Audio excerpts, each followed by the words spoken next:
तं लोकशङ्करं शङ्करं शङ्कराचार्यं केशवं बादरायणं सूत्रभाष्यकृतो वन्दे भगवन्तो पुनः पुनः ईश्वरो गुणाधीते मूर्तिभेदभागिने व्योमव्याप्तदेहाय दक्षिणामूर्तये नमः। ॐ वासुदेवनाथं नमामि कुरुते जयमणिमये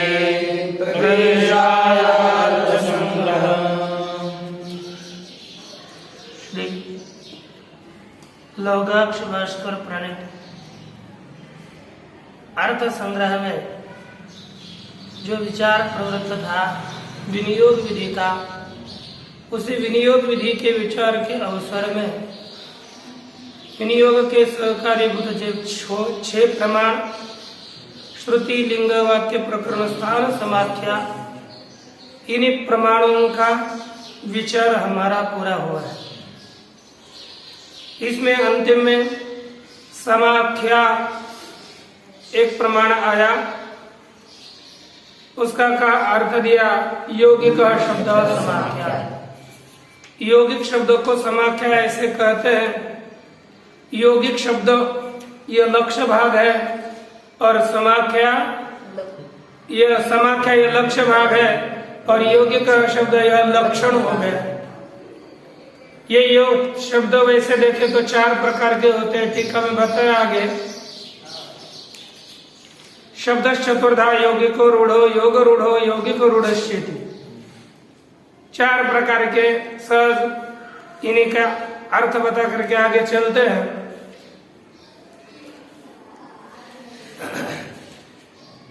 जैसे आध्वर्यों पाचक इत्यादि यौगिक स एव समाख्या इति च उच्यते। आध्वर पाचक यहाँ पर जो शब्द है, यह पाचक शब्द समाख्या है। पाचक अर्थात पाक करता। उसे किसे यौगिक शब्द कहते हैं तो आगे लिखा उन्होंने व्याख्या दी, यत्र अवयवार्थ एव न्यायते स यौगिक इति। जहाँ पर अवयवों के अर्थ का ही ज्ञान होता है, अर्थात जैसे पाचक, इसमें पच धातु का अर्थ है पाक और रूल प्रत्यय का अर्थ है कर्ता, पाक कर्ता। यह इसका पाचक शब्द का अर्थ है।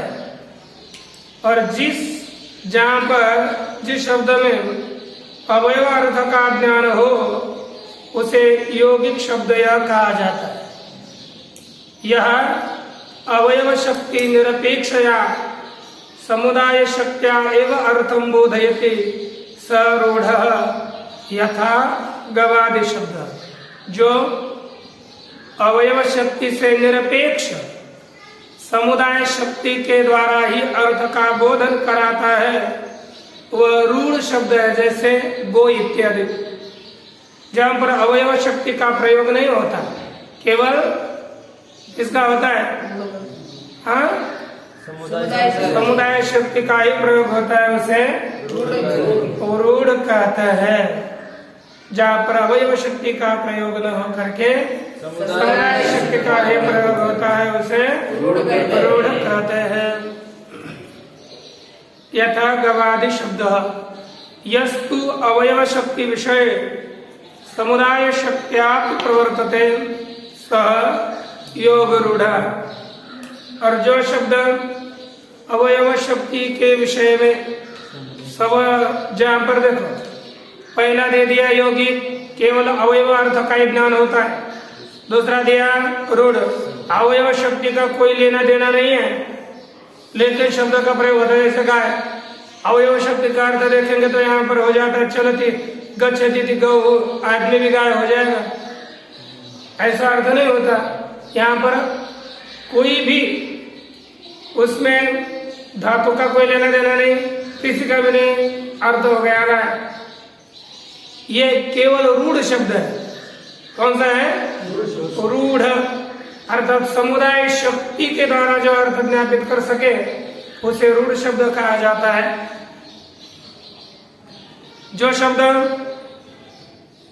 अवयव शक्ति के विषय में समुदाय शक्त्यापि प्रवर्तते, जैसे पंकज शब्द है। पंकज जिस शब्द में अवयव, जिस अर्थ में अवयव शक्ति की शक्ति भी रहती है और समुदाय शक्ति भी रहती है। देखो, पंका जायते इति पंकज, कीचड़ से उत्पन्न हुआ कमल। अवयव शक्ति भी कमल को, कमल अर्थ का ही बोधन करती है। और पंकज शब्द, इससे भी कमल का ही बोध होता है रूढ़ी से। अर्थात जहाँ पर योग भी हो और रूढ़ भी हो उसको कहते हैं योग रूढ़। नहीं तो पंकज के भी पंकज शब्द अन्य के विषय में प्रयोग नहीं करते। अरे कीचड़ से तो कमलिनी भी उत्पन्न होती है, लेकिन उसके पंकज नहीं करते। अर्थात कमल में ही पंकज शब्द का प्रयोग होता है, रूढ़ी से भी और अवयव शक्ति से भी। इसलिए उसे क्या कहा? पंकज। क्या कहते हैं? पंकज शब्द का प्रयोग करते हैं। उसके पश्चात है यौगिक रूढ़। कौन सा है? जो देखो, जो अवयव शक्ति के द्वारा भिन्न अर्थ का बोधन करे और रूढ़ी के द्वारा भिन्न अर्थ का बोध करे उसे कहते हैं यौगिक रूढ़। स्वतंत्रता से देखो, अवयव शक्ति समुदाय शक्ति व्याम रूढ़ार्थम यौगिकार्थं च स्वातंत्रेण बोधयते स यौगिक रूढ़। जैसे उद्भिदा यजेत, ये हमने वाक्य दिया था ना पूर्व में। देखो, इसमें योग शक्ति से भिन्न का अर्थ बोध करता है और रूढ़ शक्ति से भिन्न अर्थ का बोध कराता है। उद्भिद होता है उद्भिन्नति उद्भिद, अर्थात बीज इत्यादि। जो जमीन को फोड़ करके ऊपर आ जाए वह उद्भिद हो गया, बीज इत्यादि। है नहीं? वो यौगिक अर्थ से बीज का बोध किया उद्भिद शब्द ने, और रूढ़ अर्थ के द्वारा उसने याग का बोध किया। एक याग का नाम है उद्भिद। रूढ़ अर्थ से भिन्न का बोध करे और यौगिक अर्थ से भिन्न का बोध करे, योग अर्थ से भिन्न का बोध करे, उसे कहते हैं यौगिक रूढ़। और जो योग और रूढ़ से एक का ही बोध करे उसे योग रूढ़। रूढ़ से समुदाय शक्ति से बोधन करे उसे रूढ़, और अवयव शक्ति से बोधन करे उसे यौगिक कहते हैं। इस तरह के चार शब्द है। शब्द चार होने पर उनमें से केवल जो यौगिक शब्द है उसे ही समाख्या कहा जाता है। इस तरह से हम लोगों ने इस प्रमाण का विचार किया हुआ था। तत्पश्चात अब ये जो अंग है किस तरह के है? विनियोग बोधित बोधि। अच्छा, विनियोग विधि बोधित अंगानि, विनियोग विधि के द्वारा जो बोधित किए गए अंग है वह कैसी है उसका यहाँ पर निरूपण कर रहे हैं। एतत् सकृतेन विनियोग विधिना समिदादिभिरपकृत्य दर्श पूर्णमासाभ्याम यजेत इति एवं रूपेण यानि विनियोज्यन्ते तानि अंगानि विविधानि सिद्ध रूपाणि क्रिया रूपाणि चेति। क्या बता? देखो, एतत् सकृतेन विनियोग विधिना। किम सकृतेन? एतत् सकृतेन अर्थात षट प्रमाण सकृतेन, जो 6 प्रमाण दिए गए उस 6 प्रमाण के द्वारा जो सहकृत 6 प्रमाणों के द्वारा सहाय्य की हुई जो विनियोग विधि है, उसी विनियोग विधि के द्वारा समिदादिभिः समिधा इत्यादियों के द्वारा, ये समिधि आ गए ना, समिधि इत्यादियों के द्वारा उपकृत्यो उपकार करके दर्श पूर्णमासाभ्याम, दर्श पूर्णमास याग के द्वारा एवं रूपेण, है ना, दर्श पूर्णमासाभ्याम यजेत इत्यादियों के द्वारा इत्यादि रूप से यानी विनियोजनते, जिनका विनियोग किया जाता है, जिनको यागों में प्रयोग किया जाता है।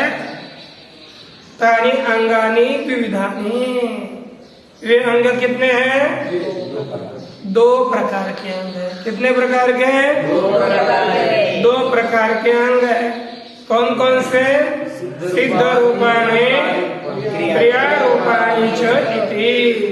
अंग 2 प्रकार के भय, सिद्ध रूप अंग और क्रिया रूप अंग। बर सिद्ध रूप अंग कौन से हैं? का तत्रार्थात द्वयोर मध्ये, सिद्ध क्रियायोर मध्ये, सिद्धांग क्रियांगयोर मध्ये। जो सिद्ध अंग है और क्रिया अंग है उनमें सिद्धानी जाति द्रव्य संख्यादि। सिद्ध अंग कौन से? जाति द्रव्य और संख्या। इन्हें कौन से अंग कहते हैं? सिद्ध अंग कहते हैं। यानी च दृष्टार्थानी एवं, जो अंग दृष्ट प्रयोजन के लिए ही है, इसलिए जो अंग केवल दृष्ट प्रयोजन के लिए है उनको क्या कहते हैं? सिद्ध अंग। क्रिया रूपा, अब इसमें दूसरी कौन सी है? क्रिया रूपा। क्रिया रूपाणी च द्विविधानी। क्रिया रूप अंग कितने प्रकार के हैं? 2 प्रकार के। गुण कर्माणी प्रधान कर्माणी च। कौन कौन से? गुण कर्म और प्रधान कर्म। इस तरह से 2 प्रकार के अंग है। एतानेव सन्निपत्योपकारकाणि आराधोपकारकाणि चैति उच्यन्ते। यही कौन से कहते हैं? सन्निपत्योपकार और आराधोपकार ऐसे कहे जाते हैं। ये 2 अंग है, लेकिन दोनों को ही, एक को सन्निपत्योपकारक कहते हैं, अपर को आराधोपकारक ऐसे कहे जाते हैं।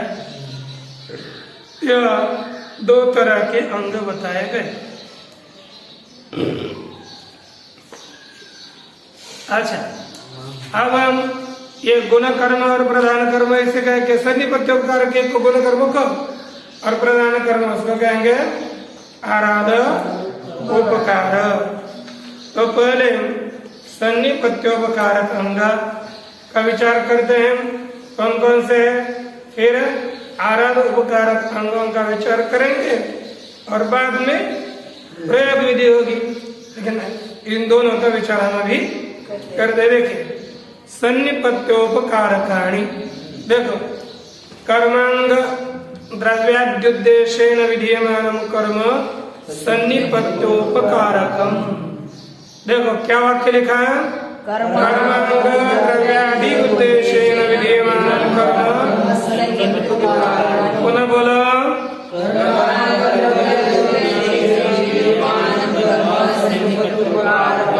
जैसे याग कर्म है, कर्म का अंग कौन होना चाहिए? द्रव्य। कर्म का अंग कौन हो? जैसे याग है, याग का अंग हो गया व्रीहि। व्रीहि का ही हवन याग में करना है, तो याग अंग कौन हो गया? व्रीहि। तो उस व्रीहि कर्म का अंग हो गया व्रीहि, कर्म याग, उसका अंग व्रीहि। उस व्रीहि के उद्देश्य से जो काम किया जाएगा, जैसे व्रीहि के ऊपर हम व्रीहिन प्रोक्षति, क्या किया जाता है उसमें? व्रीहि में प्रोक्षण किया जाता है, अर्थात पानी छिड़का जाता है। ये जो व्रीहि में प्रोक्षण करना है, इसी को कहते सन्निपत्योपकारक अंग। क्या कहते हैं? जैसे देखे आगे, कर्मांग द्रव्यादि उद्देश्य विधीयमानं कर्म सन्निपत्योपकारकम्। ये ध्यान में है ना? अब यथा अवघात प्रोक्षणादि, जैसे व्रीहिन अवान्ति, व्रीहि को कूटना, ये कौन सा अंग हो गया? सन्निपत्योपकारक। प्रोक्षण कौन सा हो गया? सन्निपत्योपकारक अंग। तच्च दृष्टार्थम अदृष्टार्थम दृष्टा दृष्टार्थं चेति। वह अंग किसके लिए है? दृष्ट प्रयोजन के लिए, अदृष्ट प्रयोजन के लिए और दृष्टादृष्ट प्रयोजन के लिए। कौन किन किन प्रयोजनों के लिए?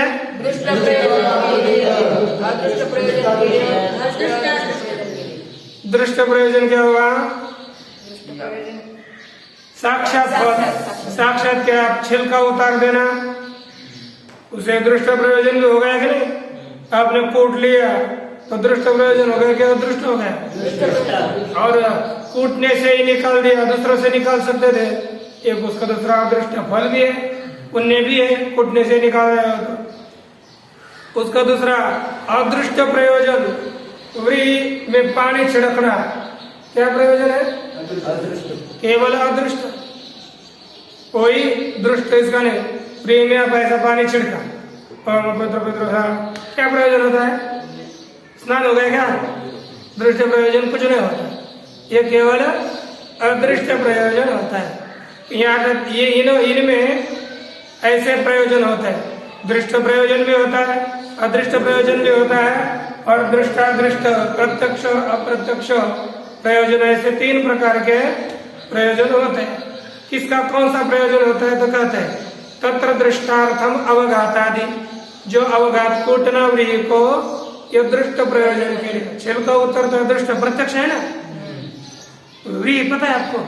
साड़ उसका छिलका उतरता है कि नहीं? उसके बाद तंडुल लिखते हैं उसके बीच में, हाँ वही कहते हैं व्रीहि।